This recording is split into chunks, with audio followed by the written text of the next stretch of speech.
All right, this morning I'm out here in the shop with Andrew, and we're working on Clark's, I don't know what year this is, mid-'80s Scrambler.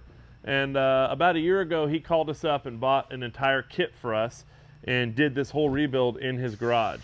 So he ordered a throttle down customs frame, an LS engine, 4L60, Atlas, and then he went with the Kingpin 60 front and a 14-bolt rear.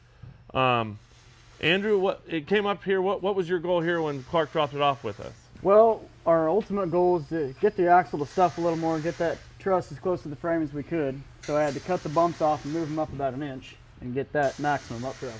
So basically in this garage, Clark put our truss on, our 3-link kit, you know, all the parts and pieces together, and there just wasn't quite enough up travel. The bumps were in the wrong location. So Andrew went ahead and moved them up and got the truss right here to go all the way to the bottom of the frame.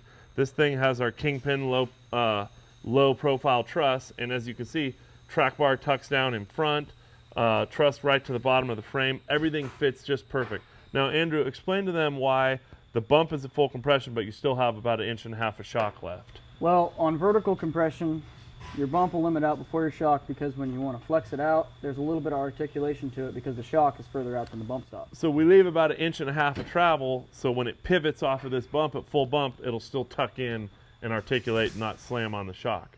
Obviously then the limit straps get tight about 1 inch before the shock extends fully, so you're not yanking on the shock. So if you come over here and take a look, here you got the drag link, you got the track bar, everything's in there tight, but even on this side it's only about a finger's width between the track bar bracket and the bottom of the frame.